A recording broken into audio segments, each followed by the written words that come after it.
This is a review on Marvel's Wasp. Now, she is part of the first wave of the new Marvel Infinite Series slash Avengers Infinite Series slash renamed Marvel Universe toyline,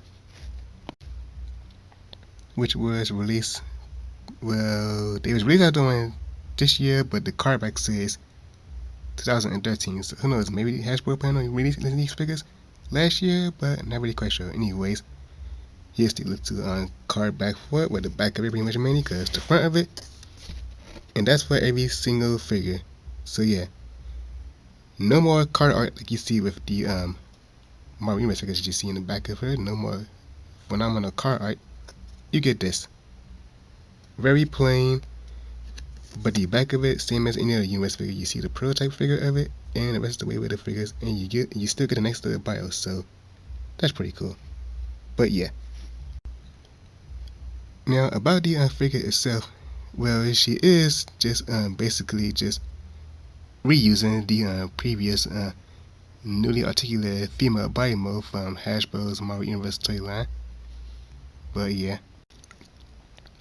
And as proof, you see right here next to Scarlet Witch, you can see that she is a tad bit smaller, because the upper body is actually a different piece. It's actually a smaller, so they're using a smaller upper body piece and whatnot, so that's why it's not as tall. And because she used flat feet instead of the high heels like Scarlet Witch as well too. And the legs are different, but it is the same body mode. It is the same body mode. But yeah. And here she is, side by side beside Rogue. Again, same body mode, just smaller. And next to a older figure like the Marvel Universe Mystique, which is a tad bit, but she's a tad bit taller than that right there too, but still roughly the same height, just a tad bit. But yeah. Now I'm bringing the figure closer in. You can see all the details. She is very nicely detailed. The paint is pretty good. It's just well, it's basically just one color. It's just really gold on top of the figure. It's just a base body mode that's black. It's a matte black and whatnot, all that good stuff.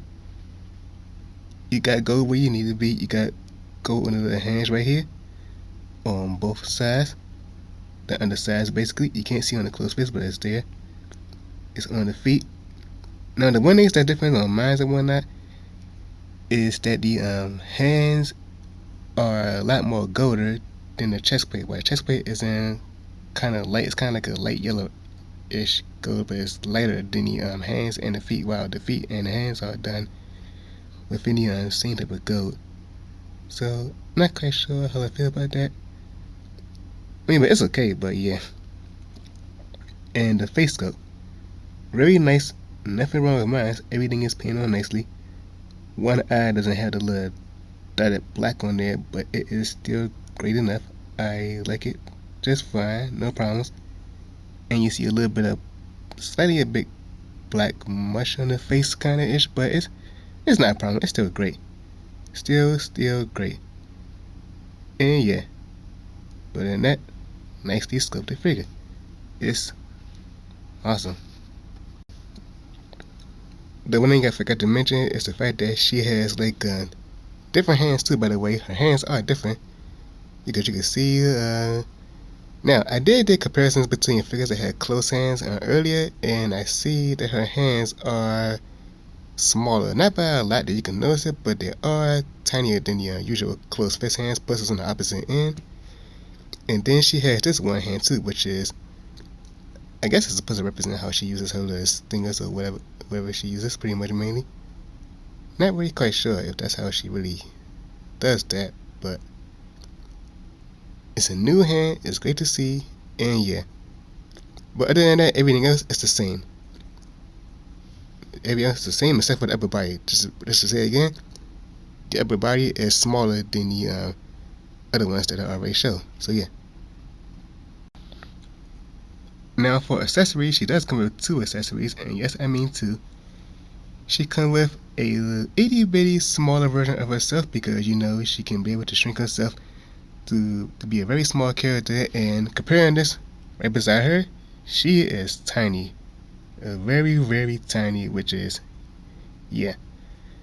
Now, this is basically trying to get a repaint from the Secret Wars 2 pack that came with Dr. Doom and the Zobel Man. And the funny thing is, know about this and whatnot, that if you actually had the figure in close, you will actually see that there's a W on the costume, which is kind of inaccurate to this costume right here. So, a little funny things to know too. And if you want to, you can remove the wings because Hasbro need to include the monster there, so you can remove the wings. Not a lot of paint detailing like this figure right here too, but for considering how small the figure is in terms of getting like a face paint application detail under there, it's good enough. Good enough. So yeah. Other accessories she come with these wings, which are separate from the figure, so some assembly are required. Yes, I did make a pun right there if you didn't know it. But yeah, they come in this little tray right here too. And no, the pegs are naturally sticking up pretty much. I mean, they're not forward like this, but you will have to attach the wings onto the figure, which is something that's well worth noting. But yeah, though, I guess I should show you how the wings look on the figure, shouldn't I? And here's how the wings look on the figure, which are pretty cool. Very cool indeed. These wings are very textured. I like the way how they look. They look like insect-like wings or something like that and stuff, if they was on a bigger scale of insect. But they're very cool. And the wings are articulated and whatnot, but they are still pretty cool. So yeah. But articulation, she does have the ball joint neck that's on the little disc hinge, the little ball hinge on shoulders, ball socket elbows, swivel wrist, the ball joint upper torso, the hinge in the leg dies, as well as the swivel in the upper dies as well too. Double hinge knees, swivel in the upper part of the leg where it meets the boot at, and the little ankle rockers and hinge forwards and whatnot as well too. But yeah, too and whatnot. Her wings also articulate as well too, so point articulation for those too. They rotate all the way around, and they also hinges up and down, which I'm not going to show because if you move the wings around too much, you will start to stretch the hole in the back, and that hole might get wider, and then the wings might become loose, and they might not snare snugly on the figure. The smaller figure also has articulation in the wings too. You can rotate those around if you want, but like I said, I'm not gonna do it. Make it loose. Plus, on a figure this small, they might just break if I just rotate them. So, yeah. Okay, let's see paint applications. She got like the gold on the body, as well as the hands and the feet. Even though the body is a bit lighter, which is not matching the hands or the feet. And then you have the wings, which are like a little yellowish gold. They're just translucent. And then you have the eyes, the lips, and the little eyebrows, right, which are on there in different color. Red lips, blue eyes, brown eyebrows. Paint applications, in my opinion, I guess I will give it a 7.5 out of 10. 7.5 out of 10, simply because it's not a lot, but it's still but it's still applying onto the next and whatnot. But yeah, keeping my score, I'm not changing it. Keeping my score, so let's go with that. Okay, now articulation for her is very good. I love the articulation.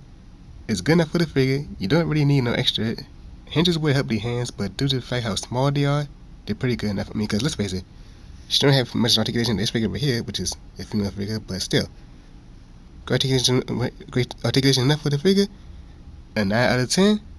Boom. There. Articulation. Now, the accessories.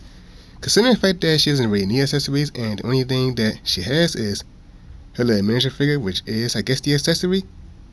That counts right there too. And the wings. Since the wings are something you gotta put on yourself, I count those as accessories, which are a total of 3, because 1 figure and 2 wings. Do the math. Accessory counts gets a let's just call it a 10 out of 10 because she don't really need no accessories. Nice flex wouldn't kill the figure, but who cares, right? Now, do I recommend getting her? Well, if you are a person who likes to use Marvel Legends figures, because she's basically technically good for Marvel Legends display, because due to the fact of how small she can make herself, yeah, then get her.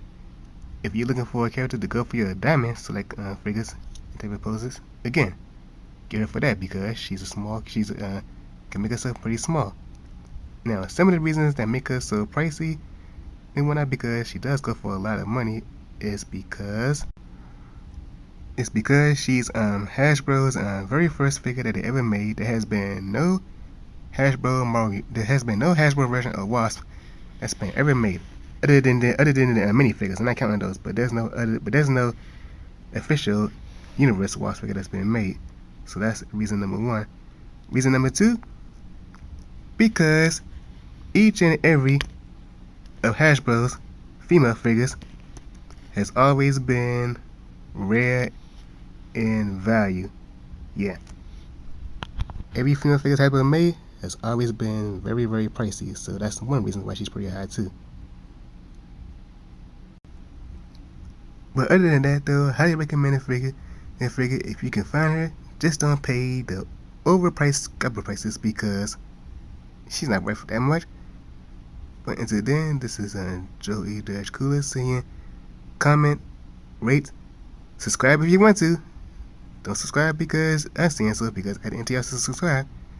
Subscribe if y'all want to. But yeah, until then, this is Joey Cooler saying, later days.